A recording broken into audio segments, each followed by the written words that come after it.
Results are incredibly important to us. Whether they be academic success with exams or just being able to go about their daily lives with competent English. It's really important that students are learning more than just the subject. Critical thinking, creative thinking, collaboration. We aim to help students not only learn the language, but develop these wider life competencies as well.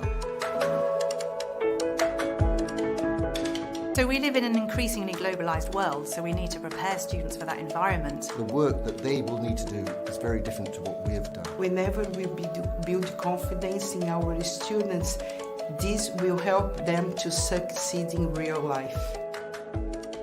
Growing their skills in the pace they need to grow them, and then they face real situations and they are successful. Education opens many doors. Education changes the way you think. Education changes the way you behave. The materials are developed in relationship with teachers and students around the world, with Cambridge Assessment, making sure that everything is correct for the exam. We conduct impact studies to see how students are learning and the things they need more support with. From the data we gather from assessment and from our corpus, we're able to see where the problem areas are and how we can support students and teachers. In a world where people are not necessarily grading their language when they speak to the student needs to have the confidence at their level that their skills are transferable into the real world. What we want is for teachers to go into the classroom and do things differently, and as a result of doing things differently, to get better outcomes for their students. So that when the students present themselves for that exam, they have the confidence that they know that everything is covered and they are prepared to the best of their ability. I'm changing, the way students see the world. We're always learning from student results and applying those lessons to the development of our content. And that's where the Cambridge approach is truly different. We place a great importance on gathering the insights to help build the content that will drive the results that our customers are looking for. And that really does truly help us to deliver a better learning experience for everybody and build brighter futures together.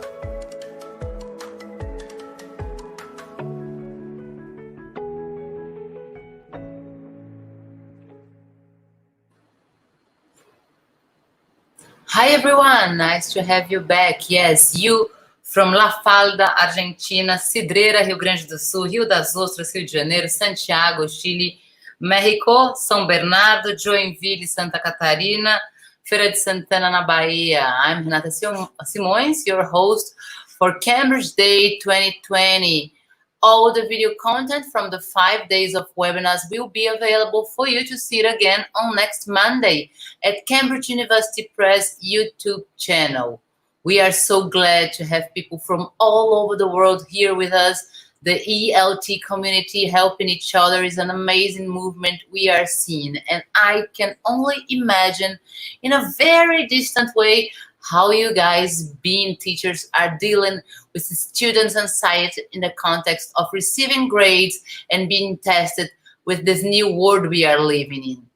One of the impacts of the pandemic is that being asked now is not only about learning the content of the lesson, but also about learning to deal with the extra tension that we are all facing. And I always say that we have now a layer, the pandemic layer, over us. Yasmin Hanspall has been working at Cambridge Assessment English for 10 years. She is a Platinum Support Manager and she gives training for customers and colleagues. Yasmin has a varied experience working in the education sector and she's here to help you deal with all those questions.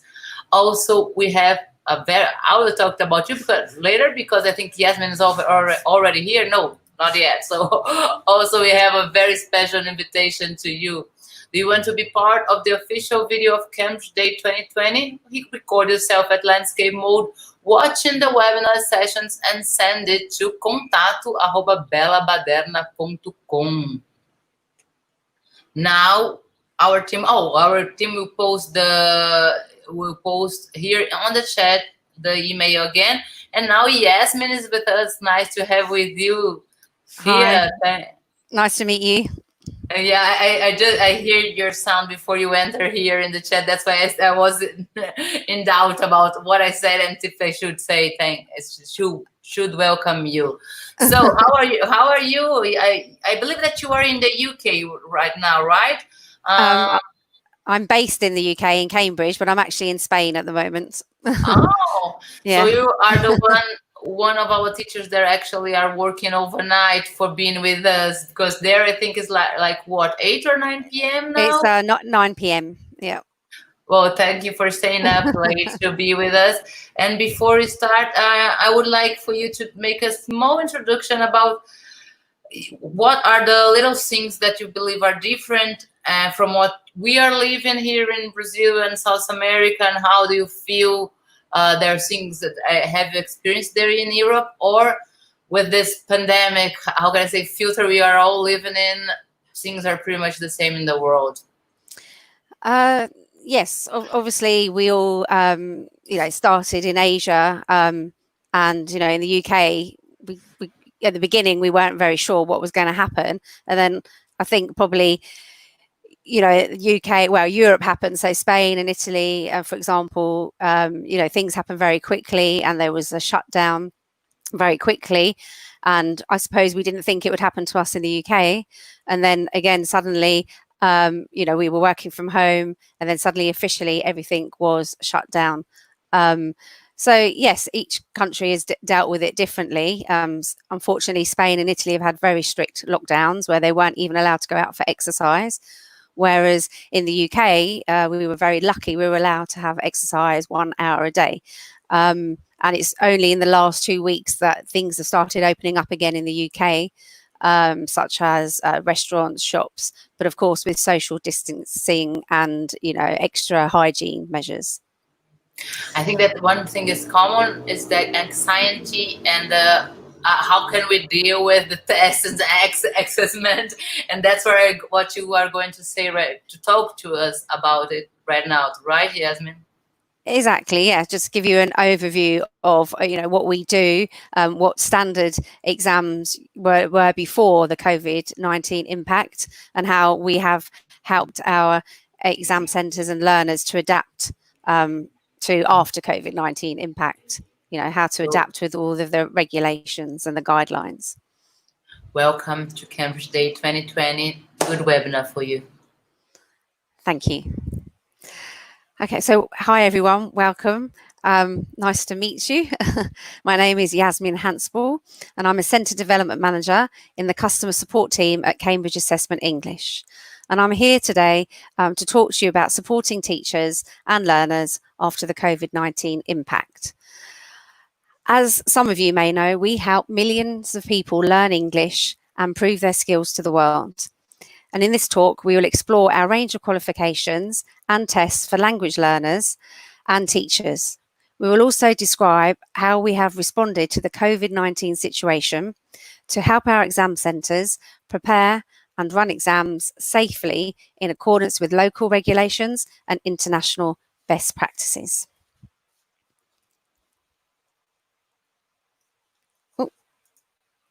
Sorry, just changing the slide there. Okay, so this is an image of our exams on the Common European Framework of Reference. Our exams are administered by external partners. They are registered exam centres. There are around 3,000 of them in over 130 countries.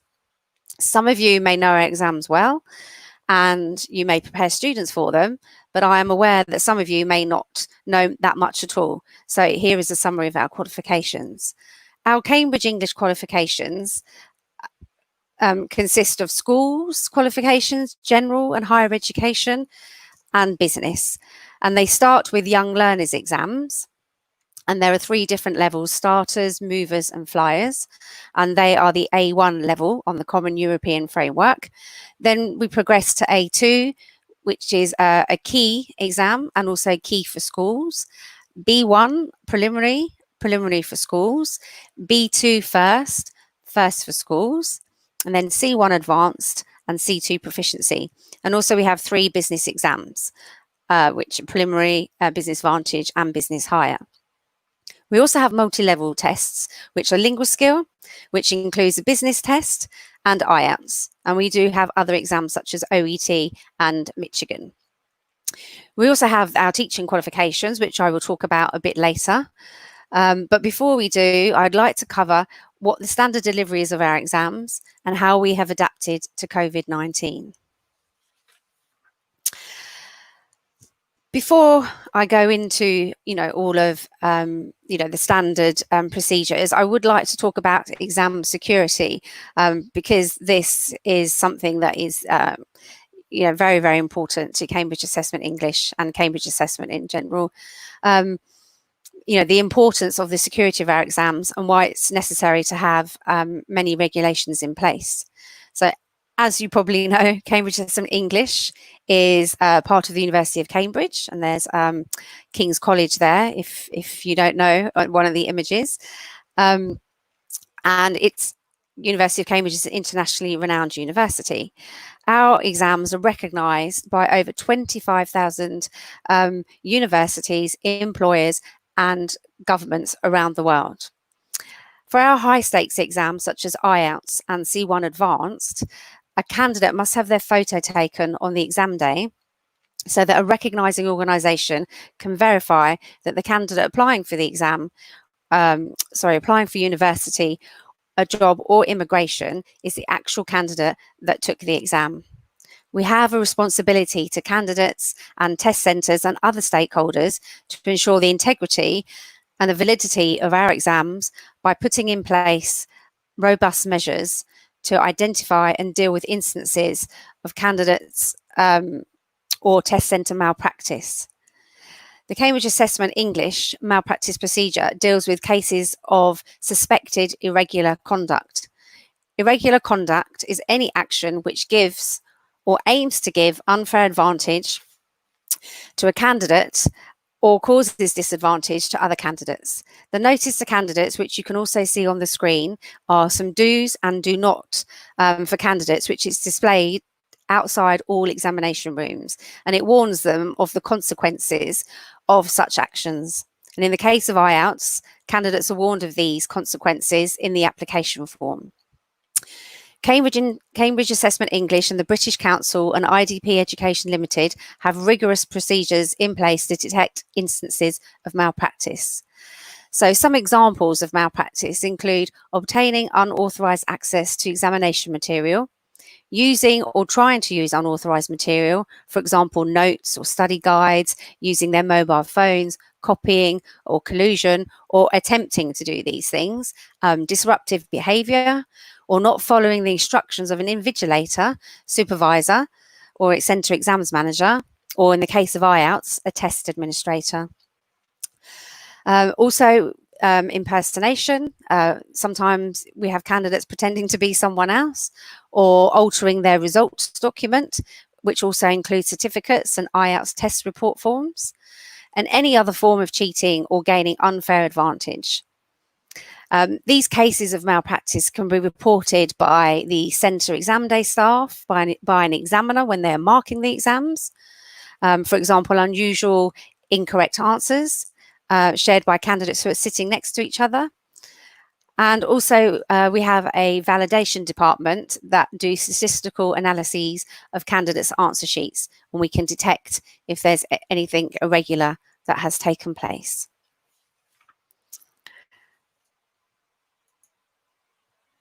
Okay, so first of all, I'd like to talk to you about paper-based exams. We have paper-based versions and computer-based versions of our exams. So I'm going to talk to you a little bit about before and after COVID-19.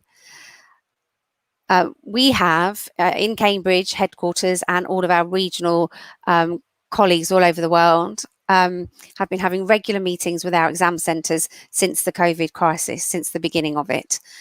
So if a candidate has been unable to take their exam due to the crisis, we have provided them with a refund. And I will talk more about that in a moment. So we have offered our exam centres and who administer the exams for the candidates flexible options. So as you can see on the screen, you have a before and after COVID-19. Because of our regulations are quite strict, normally you have to administer the test in specific order. For example, reading and use of English, and then writing, and then listening. Okay, but to be flexible and to help exam centres at the moment, they can be administered in any order. They also have to, pre-COVID-19, have to administer the test during a specific time period. Okay, so on we have a booklet which has instructions for exam day staff, and it tells them you might have to do the listening before a certain time.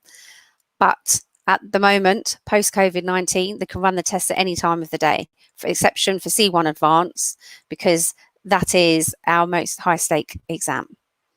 Pre-COVID-19, we have a calendar, an annual calendar, where you run the exam on a specific date. Now, in order to help centres, because of social distancing, which I will talk more about in a bit, they can run the exam multiple times in one day and on multiple days within a specified date window, except C1 Advanced. So you might have a specific window, and to help them get more candidates, be able to assess more candidates, they will need to run them, you know, many times in one day, as opposed to just in the morning and the afternoon. What else can I tell you? So we normally send CDs for paper-based exams for the listening test, but we have been sending the audio files via a secure file. Because, again, I will talk to you about our warehouse. because we haven't been able to get maybe the physical papers and the physical CDs to the exam centres, because a lot of countries were completely shut down. So that's what we were doing. And making the exam entries after the deadline. So exam centres have a system where they enter their entries, their exam entries, and they have a deadline. And if they make those entries after the deadline, they incur a late fee cost for administrative purposes. However, at the moment, there is no additional cost for making the exam entries after the deadline, because we understand that everything is happening very quickly and at the last minute. And, we want to help exam centres and learners be able to take their exam. And yes, again, I think I will speak about, more about the social distancing in a moment. Okay, here is an image of our warehouse in Cambridge. Some people say when they visit it that it looks a bit like IKEA or IKEA, however you pronounce it. And, there's some manual work, but there is a lot of automated work as well. But due to social distancing, it was very difficult for us to be able to work at full capacity. And therefore, this is why we had to put flexible options in place and help our regional colleagues and our exam centres to do more manual processes. So very much, much more contact, much more collaboration to help them get the files of the exams via a secure service, so online instead of physical papers. So as I said, we weren't able to do that in the beginning. So we provided them papers via a secure file transfer. Then the centres had to print them securely locally. We are reimbursing their costs for that. So whatever it costs for them to print it, either in their office if possible or at an actual printing company, then we will give them the money back. And of course, I am talking about exam centres and countries that have opened up since they were shut down. And I fully understand that in the Americas, you are behind us in time zone, but also in this crisis. So therefore, some countries have started to open up, and I know others haven't at all. Yes. And so that's why, and we will, for the Americas, be doing all of the manual stuff and helping, every step of the way, as we do for our learners, to have this flexible option and to have files via secure transfer. Okay, so the computer-based exams, obviously a little bit different. So they are taken on a computer. And actually, no, that's fine. So the most convenient way to run our exams is via computer, even before the pandemic. And why? Because papers, they don't get stuck in customs, they don't have to pay for couriers, so the exam centres don't have to pay for couriers, or they don't have to pay to send them back to Cambridge. And also the results are faster. However, we know still paper-based is very popular in some parts of the world, and some learners as well prefer to do their exam on paper.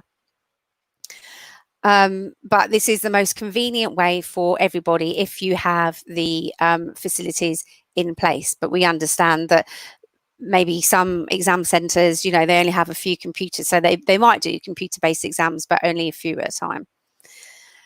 So if an exam centre can do a computer-based exam, they can request a centre scheduled session.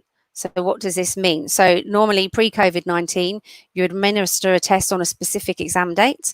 Again, we have an exam day calendar. So on the 23rd of July, today was, for example, computer-based first for schools. Okay, and it has to be taken on this date. However, in addition to that, exam centres can request a date of their choice, but they have to request that 10 days in advance, but this gives them more flexibility to run more exams. And which suits them. Basically, it's all to be flexible so that exam centres can get back to business and the candidates can take their exams. With the social distancing, again, I think I'll talk about that in a moment. So teaching qualifications. As you are teachers, you probably know possibly about our teaching qualifications, which include CELTA, Certificate of English Language Teaching to Adults, DELTA, which is the diploma, TKT, Teacher Knowledge Test, and then there's a CELTA for primary and secondary, Train the Trainer, and language teaching.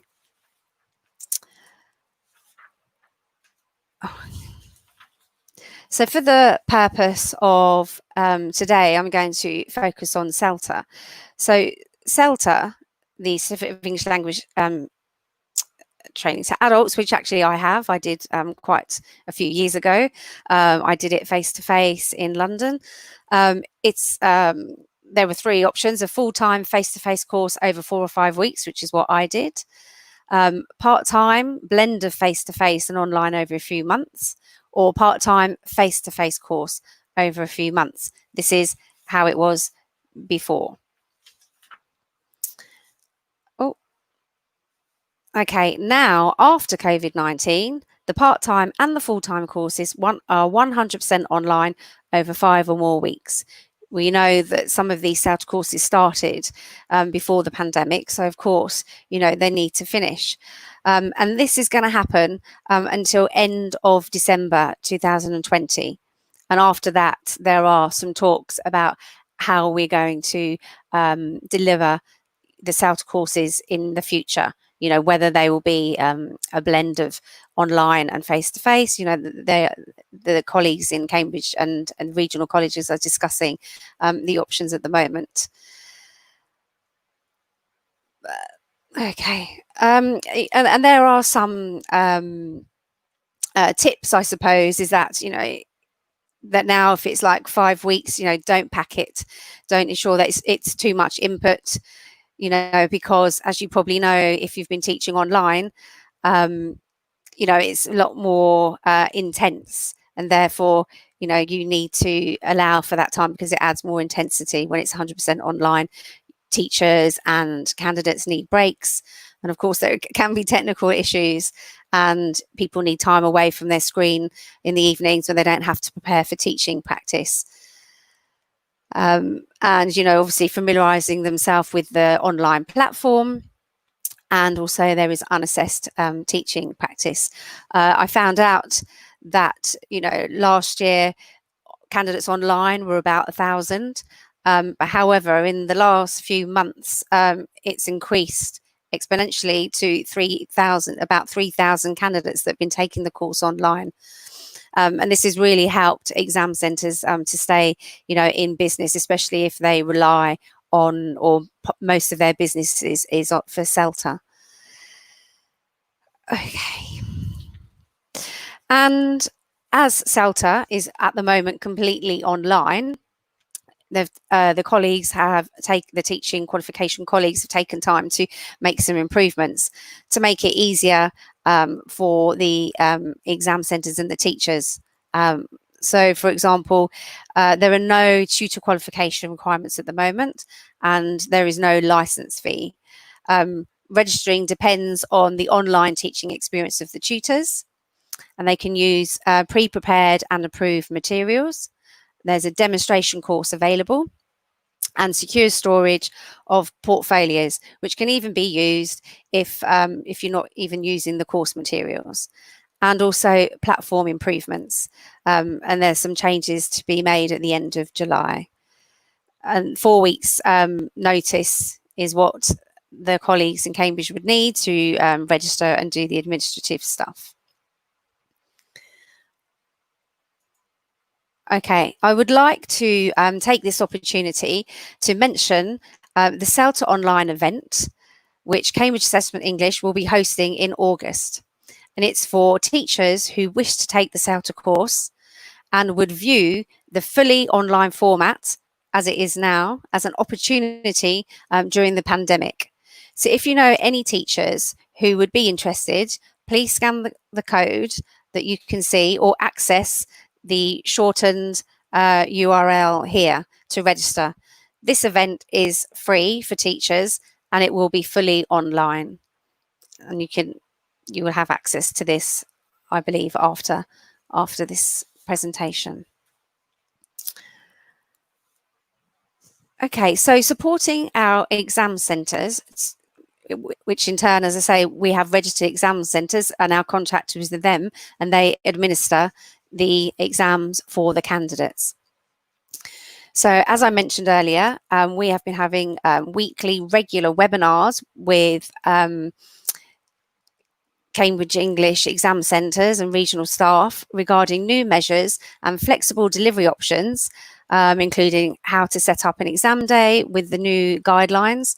And, you know, as we've also had experience from other centres, exam centres, say in Switzerland, other countries that opened up before, say Spain and Italy, and then Spain, Italy, Portugal opened up, and then they can give their experience and demonstrate, when I will show you some images about how they have adapted to the new situation. Information provided here is just to show you we have a support website for our exam centres. We have provided lots of information for them. So this is advice for exam centres and additional guidance, you know, what specifically for computer-based and paper-based exams, the flexible exam date schedules, and yeah, all of the things they need. So they've got advice and they've got resources as well. And this is being constantly updated for them. It's you know, suggestions for them how to run our exams in line with social distancing measures. It's guidance, and they can adapt it to suit any additional measures mandated by their local authorities. We are, as I said, being flexible with some of our normal regulations to help countries meet their national guidelines when running exams during the COVID-19 pandemic. We at Cambridge Assessment English and the exam centres cannot guarantee the health and safety of any candidates or any of the centre staff or any individuals, and we do not replace any government or public health authority advice. And I think that's very important, because we get asked lots of questions. How should we do this? How can we do that? We can give advice and we can give guidelines, which I know are very helpful. But of course, at the end of the day, it's up to the local and national governments, and everybody has to follow that of their region, their country. We also have supporting candidates. So we also have the support website for the general public. So the candidates can find some information here on safety, on travel, if their exam has been cancelled, what they need to do, some information on wearing face masks, for example. So there's information for them as well. And as I said, this is being constantly updated. Here, I just wanted to kind of tell you here that, you know, we want our exam centres and our candidates, our learners, to feel confident and reassured that the measures are both in line with official regulations and designed to guarantee, you know, a safe exam experience for all. When I say guarantee, it's, you know, everybody needs to do the best they can and in accordance with the local guidelines to ensure that learners feel comfortable taking their exam. Exam centres should ensure that their staff are clearly informed about their COVID-19 safety measures and feel prepared to deal with the students and run the exam. And this is an example of a self-declaration form, which is not a legal document, not a health certificate either, but it's there if the exam centre would like to use it or adapt it. No obligation to use it, but it's a self-declaration, you know, to say which, you know, having flown recently from the UK to Spain, you know, I had to do one when entering Spain. So it is quite common, just to say you haven't had any symptoms with COVID-19 and that you feel okay and you feel safe, you know, to do so, to take the exam. And yes, you know, sometimes, you know, I've heard of a candidate that was on her way to an exam and then actually said, you know, actually called the examiner and said, actually, I can't make it because I feel like I've got some symptoms. it may not be anything, but that's really sensible. And of course, if any candidate cannot take the exam due to COVID-19 reasons, we will give a refund.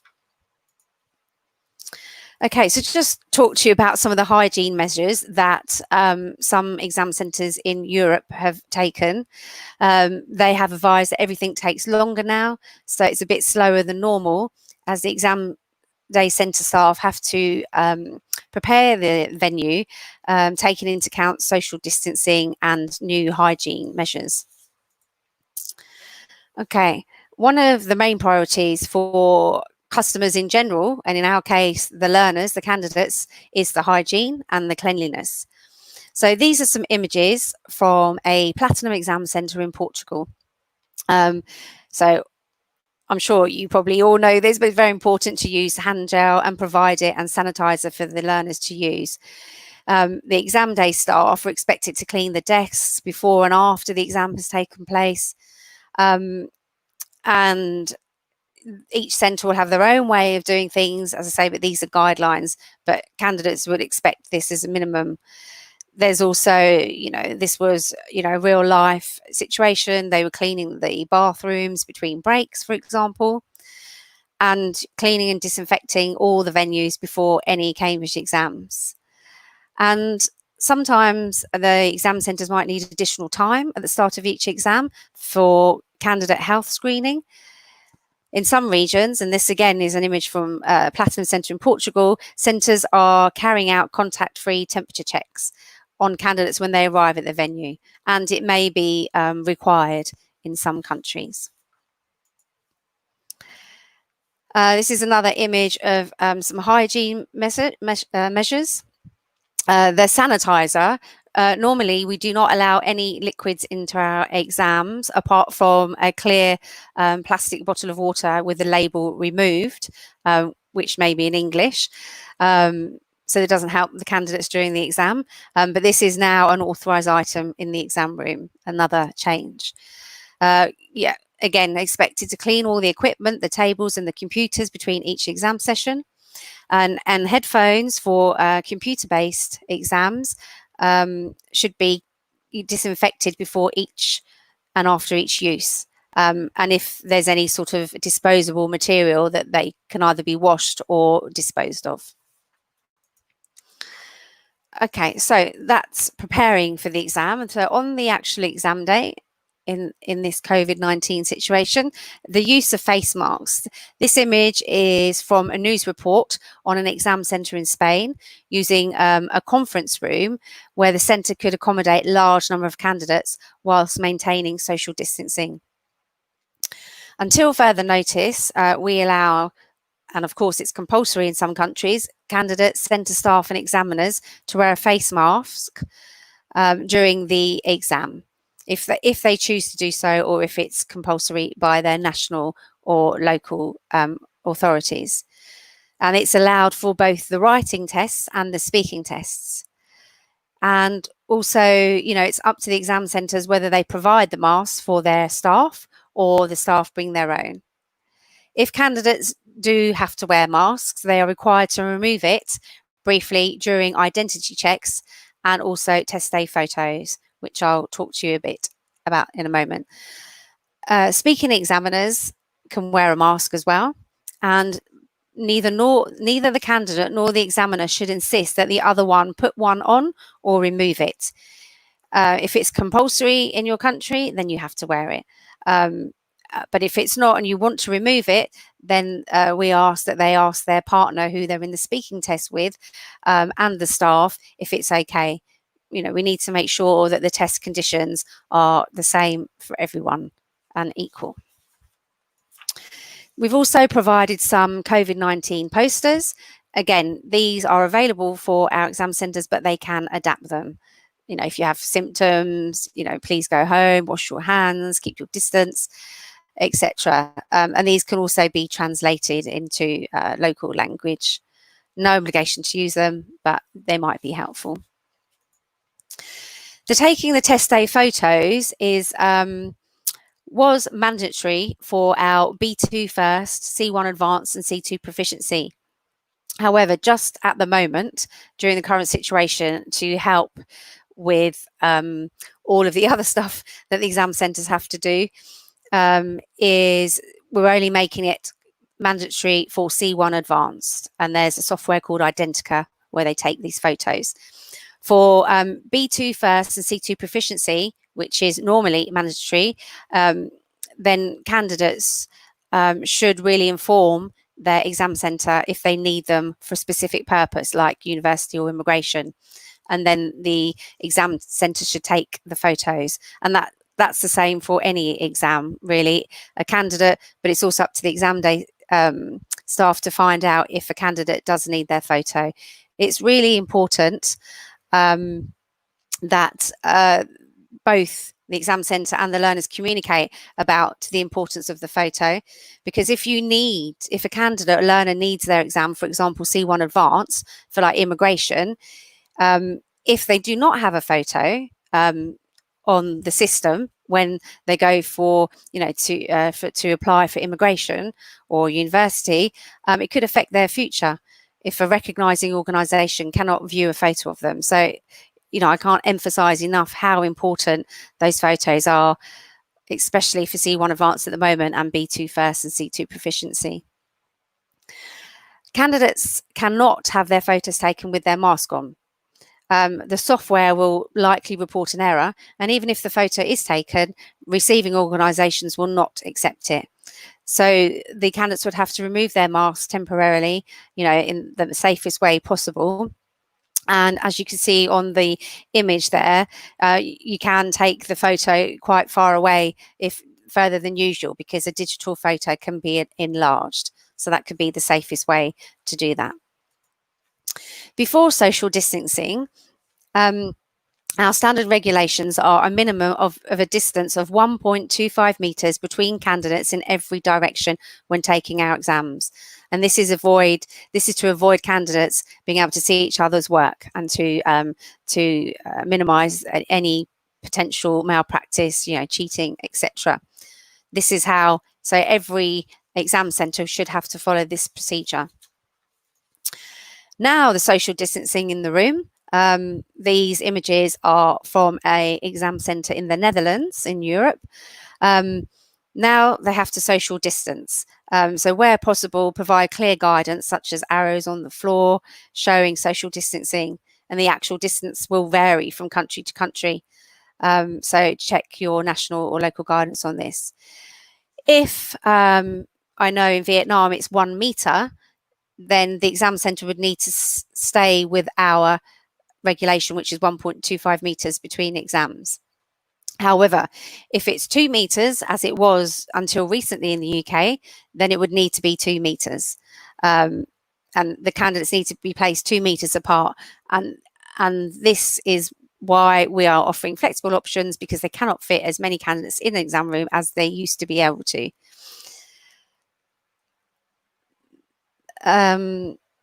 Yep, so I talked about that. Some centres, if it's large enough, if it's possible, if it's not possible, it's not possible. But, have 1 door for entering and 1 door for exiting. There may not be sufficient space for our invigilators who invigilate the exams to walk around as they normally would. But we are still scrutinising the statistical evidence after every test, just to find, if there are any suspected malpractice cases. Candidates can have breaks. Some choose, if there's space, they can go outside, but sort of supervising, maintaining the social distancing, or they may keep them in the exam room, allow them to have a break, but keep them in the exam room. Okay, so speaking tests. I'm just going to show you some examples of how centres in Switzerland and Greece have adapted their speaking test rooms to the COVID-19 situation. Normally, a speaking test is like 1 assessor and 1 interlocutor, the examiner, and 2 candidates. Well, for young learners exams, it's 1 examiner and 1 candidate. This is still happening, but there are additional options, and especially because for hygiene measures, the speaking test material has to be protected and it has to be cleaned. And of course, depending on your local situation, social distancing needs to be maintained.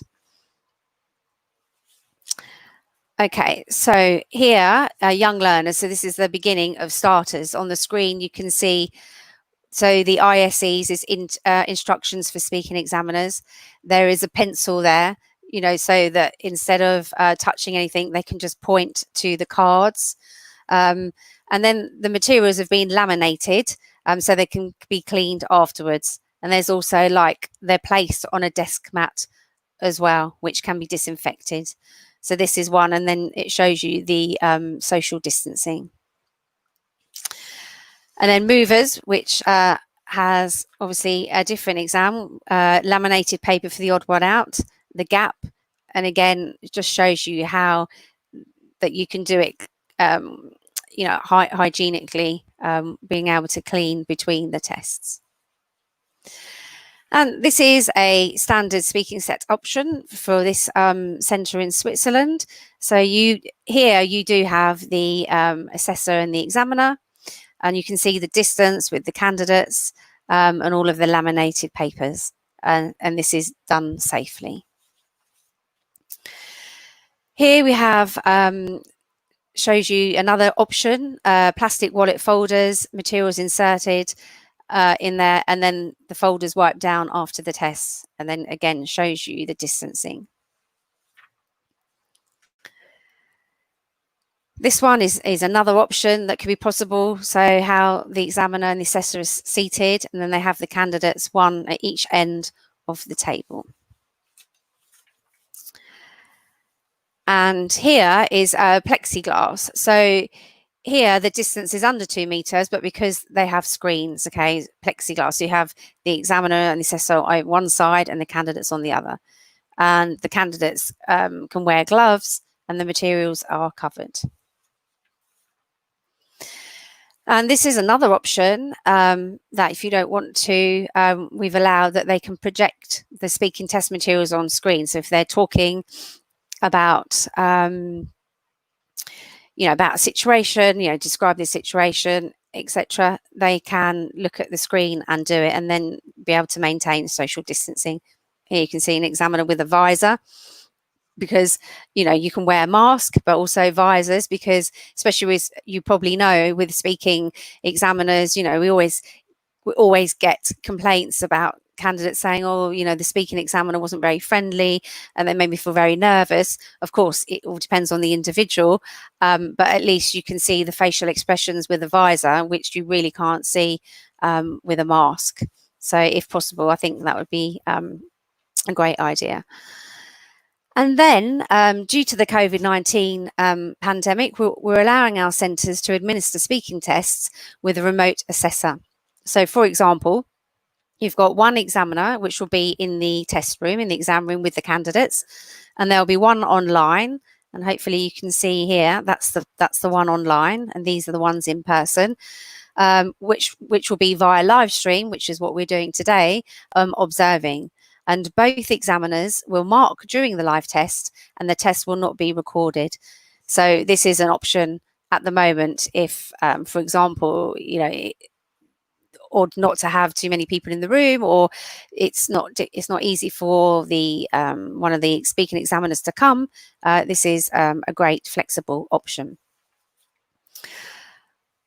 Okay, and that is the end of my talk about Cambridge English exams, you know, how we've adapted to this crisis to help exam centres and candidates take their exams safely and in line with local and national guidelines, giving them, you know, lots of advice and support and guidelines, and being flexible with them, because, you know, we're all in this together. We're all in the same situation, obviously with varying degrees, but, you know, we all want to get back to teaching, to providing assessment, and for the learners to take their exams so that they can, you know, continue with their future plans.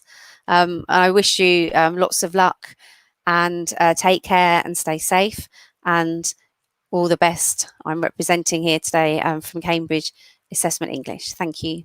Obrigada, obrigado, and muchas gracias, and thank you. Thank you, Yasmin. I think there we have an amazing feedback from people here on the chat, and we have also a lot of questions to you already. Okay. So shall we start? Laura Castiel asks, isn't there a plan to sit the exams remotely that be really convenient? To sit the exams remotely. Yeah, I Yes. think Yes, I think there is. There's lots of discussion going on at the moment because most of us have had to adapt very quickly to working online, working from home. So yes, I don't know exactly the plans, but there are plans to see what we can do to have going forward, the future exams online. Watch this space, as we say. we have a lot of questions. There is someone actually from Egypt on our chat asking you. But now, before we go to Argentina, what about C2? Why only C1 with specific dates and times? Because C1 is the one that is mostly recognized by immigration. Okay. So, and also for, universities, employers, and that is the one that is recognized for immigration. But that is a good question, but it's mostly about the immigration issue, I believe. Okay, next question. Roger Vaccaro from São Paulo, Brazil. What's your opinion about placement tests to prepare students for Cambridge English exams? That's a good question. And I'm hoping that my colleagues from Cambridge Assessment English in Brazil are on the chat, because that's more for them. I have taught English as a second language a long time ago, but I don't actually work with the content. So I don't feel, confident to answer that question. Of course, please. Our next question comes from Amanda Borges. What about candidates who might fall ill with COVID and or have a temperature becoming suspect of, and they are not allowed to take the test? Will they have a new chance? How are you guys dealing with that? Yeah. Yes, of course. Yes. So, they might say on the way to the exam, or they might get to the exam and think, oh, I don't feel well, or even before. And yes, absolutely. Of course, the exam centre would let us know. We would refund the exam centre. They would refund the candidate. And of course, they can then take the exam at another time. Absolutely. What a new chance would be possible. Next question, Paola Veronica Lopes. What will happen with candidates who will be too old to sit for exam by the time centers open again? For example, children aged 12 years old. And what about echoing every... But I'm trying to get this question. Yeah, I can see it as well. Yeah. What will happen with candidates who will be too old to sit for exam by the time centers open again? Good question. The end is what? And what about echo in very big rooms for listening? Yes, that's a good question. This is why we are offering flexible options. So our exam centres can do exams back to back. Okay, so they can do an exam as long as they keep the candidates separate from the ones that have already taken the exam. They can then do another exam. Okay, so we've put those options so you don't have to really use big venues, because listening is one of the most complaints we receive from candidates, because sometimes exam centres, the acoustics aren't very good, as you say. So there might be an echo, there might be different columns in the room, some candidates are at the back. So really, that is really important.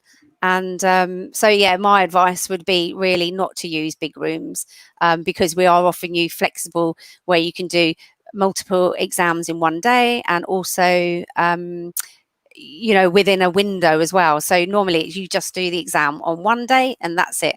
Now you can do the same exam on multiple times in one day, and also within a window. So that would be the best thing. Thank you very much, Yasmin, for your time, for staying up so late to talk to us. Any final thoughts or considerations you want to share with us? No, just what I said, really, that, we're all in this together. It's great to see how everyone has come together, collaborated. I know that our exam centres have been very pleased with the support and the flexible delivery we have offered them. And, we're working very close together. you know, there are, of course, lots of disadvantages, and this situation hasn't been easy for a lot of us, and we all have our moments. But, you know, I think lots of positives have come from it as well, where people are working closer together and collaborating, and, you know, we're getting closer to the customers and the learners and putting ourselves in each other's shoes. So, yeah. Thank you very much. What you said remind me, collaboration in times of change is the theme for Cambridge Day 2020. Again, thank you, Yasmin. Thank you very much for having me. Oh, it was an honor and a pleasure. And thank you for those members of the ELT community and our partners who already donated for Ação pela Cidadania, the NGO chosen by Cambridge Day 2020 to be supported by the Food for Thought project. My most gladful thanks for all of you. If you do not have donated yet, there is still time to do it. Just read the QR code that appears on your screen. Now we are going to change a little bit our mood. We are going to one more inspire session. Remember that they are all in Portuguese speaking. Is stress a bad word? I mean, there are specialists that say that thanks to stress, we adapt and evolve, and that is also possible to use stress to be healthier and to get things done. One of them is Dr. Katia Ono. She will teach us how to do it in your Inspire session of our fourth day of the Cambridge Day. Enjoy.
Olá, meu nome é Katia Nakazone Ono, eu sou médica, sou formada há 29 anos e venho aqui falar para vocês hoje de um assunto que mexeu com a minha vida e me fez fazer uma transformação grande há 9 anos, onde eu parei de estudar a doença e me dedico muito à ciência que prova cientificamente o quê? Que nós podemos ter mais saúde e que essa saúde está nas nossas mãos. Ou seja, todos os estudos científicos mostram que 50% da saúde está atrelada aos seus hábitos, 20% está atrelada à poluição ambiental e só 20% está atrelado ao DNA. Então, quer dizer que apesar de você ter na família vários familiares com um tipo de doença, como doença cardiológica, como câncer, doença renal, hipertensão, diabetes, você não é refém dessas doenças. Você pode não desenvolver nenhuma delas através dos seus hábitos de vida. E dentro dos hábitos de vida, hoje nós vamos conversar sobre um pilar do hábito de vida, que é o estresse. Como gerenciar o estresse. E a grande novidade, o grande estudo, né? Esse termo que já foi sendo conversado há muitos anos. Em 1974, um biólogo húngaro chegou à conclusão do quê? Que existe o eu-estresse. Eu-estresse, o que é o estresse? É um estresse amigo, é o estresse bom, eu do grego bom, então é um bom estresse.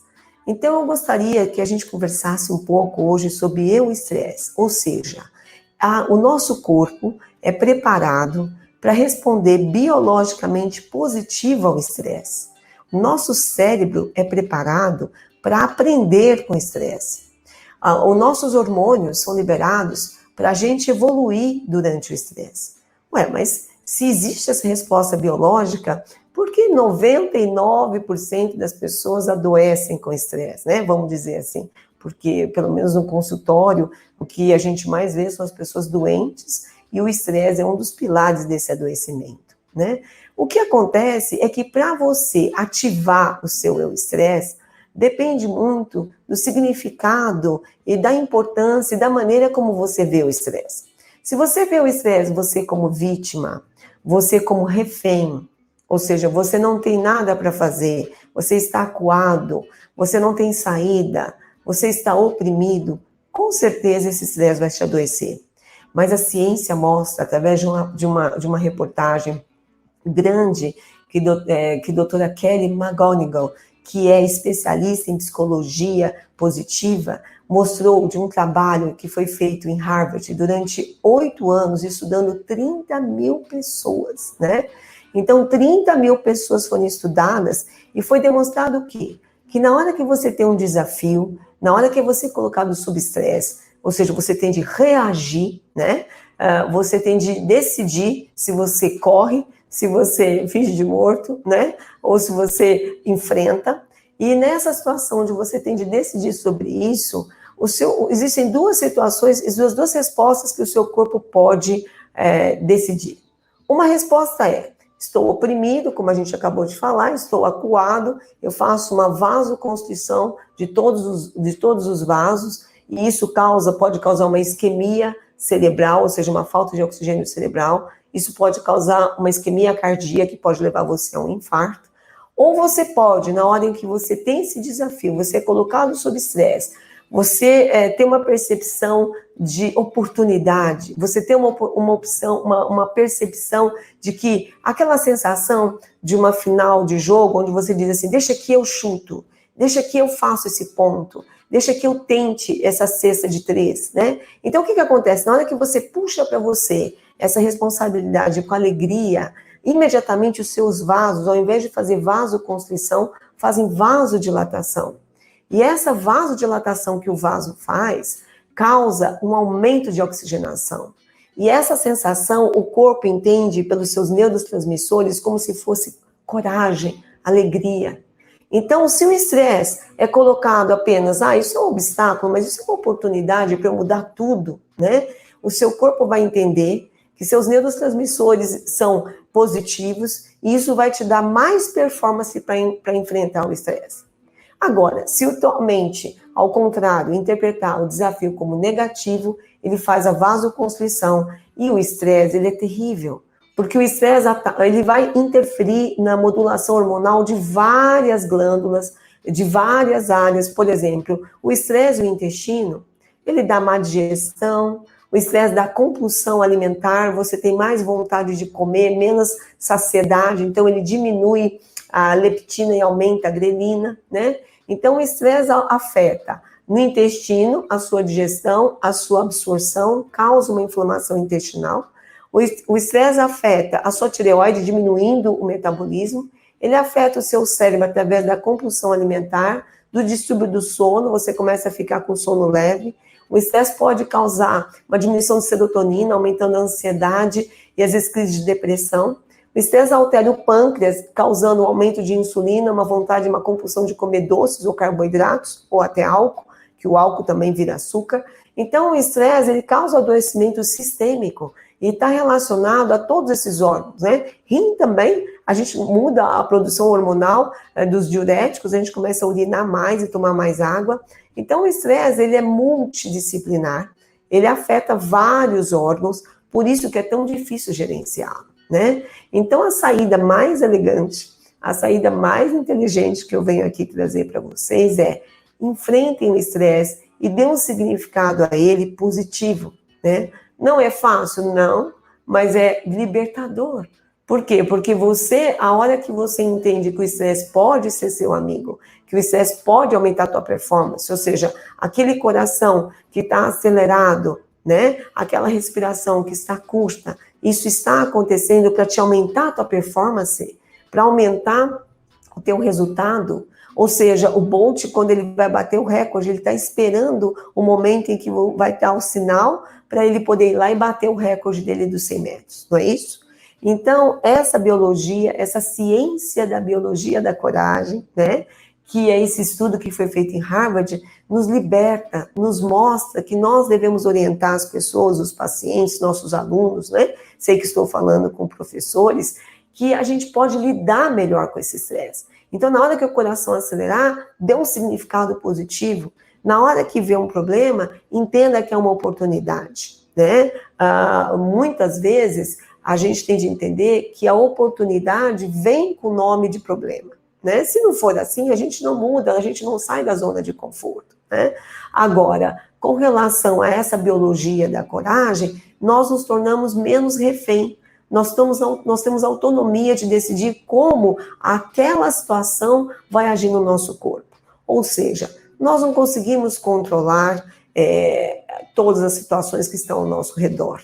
E o coronavírus é uma situação em que realmente nos mostra o quanto nós não estamos no controle, onde a situação realmente é muito instável. Então, já que eu não posso controlar a situação que está ao meu redor, eu posso controlar a forma em que como o meu corpo vai reagir a essa situação. Isso eu tenho controle. E isso é comprovado na ciência através de um sistema chamado sistema psico, neuro, endócrino, imunológico. Então, com certeza, aprender a gerenciar o estresse pode trazer mais longevidade. Com certeza, aprender a gerenciar o estresse pode impedir você de ficar doente. Porque o sistema psico são emoções, neuro, liberação de neurotransmissores, endócrino, liberação de hormônios, imunológico, levando a aumento ou diminuição da sua imunidade. Então, ficar o tempo todo sob estresse, sob tensão, o tempo todo preocupado, o tempo todo oprimido, o tempo todo com a sensação de opressão, com certeza vai te adoecer. Porque todos os hormônios e neurotransmissores vão entender que essa é a realidade que você está vivendo. Então, com isso, vai tentar se proteger. Por quê? Aumentar o açúcar, engordar, aumentar a ansiedade, a palpitação, tudo isso são apenas reações para tentar fazer você reagir melhor ao estresse. Queria agradecer a oportunidade, queria também parabenizar pelo Cambridge Day, né? Eu acho que é uma época muito boa para a gente se conectar, porque o estresse também ainda tem uma outra característica que é a cereja do bolo, né? O estresse, no auge do estresse, nós liberamos um hormônio chamado ocitocina, né? E esse hormônio ocitocina é um hormônio em que está correlacionado à amamentação, com certeza, mas a ocitocina é um hormônio que tem a função de proteção cardíaca, então ele tem a proteção, protege o teu coração de um infarto. A ocitocina também tem a função anti-inflamatória, também protege você dessa inflamação que você está vivendo com estresse. E a ocitocina faz com que você se conecte com pessoas que você ama ou pessoas que fazem sentido a você. Então, uma outra dica para gerenciar e lidar bem com o estresse é: essa ocitocina já está aí. Se conecte com as pessoas que fazem sentido a você. Quais pessoas são essas?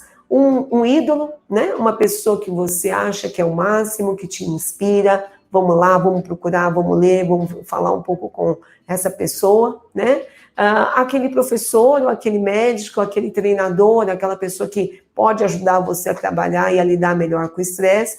E as pessoas que te amam, que torcem por você, né? Que a gente fala que é o teu coro, né? Tua plateia, aquela pessoa que está pronta para aplaudir o seu sucesso. Então, com essas pequenas dicas, eu gostaria de encerrar, agradecer a oportunidade e eu gostaria de ter trazido informações importantes para vocês gerenciarem melhor o estresse e adquirirem mais saúde. E esse assunto de saúde é um assunto que nós estamos tão apaixonados que há 9 anos eu decidi estudar e me dedicar só a assuntos relacionados à saúde. Como melhorar sua performance e como você lidar melhor com doenças crônicas. Para isso, tive de mudar toda a forma de trabalho, ou seja, hoje nós trabalhamos com uma equipe multidisciplinar, trabalhamos com nutricionistas, com health coach, com massoterapia, com medicina chinesa, medicina ayurveda, que são medicinas complementares, que têm a visão do ser humano como um todo, né? Ou seja, infelizmente, a medicina ocidental, ela entende o paciente setorizado, por partes, né? Ou seja, quem vê o pulmão não vê o coração, quem vê o coração não vê o joelho, não vê os dentes, né? Porque até os dentes também estão relacionados a esse processo integral.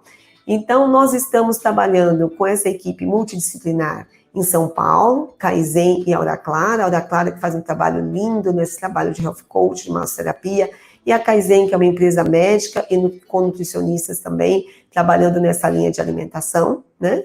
E estamos atendendo em São Paulo e Ribeirão Preto, né? Eu espero vocês, se vocês gostam de saúde, se vocês se interessam por saúde, nós estamos aqui com uma equipe pronta para a gente conversar, fazer um protocolo individualizado e traçar uma estratégia de você melhorar a sua saúde.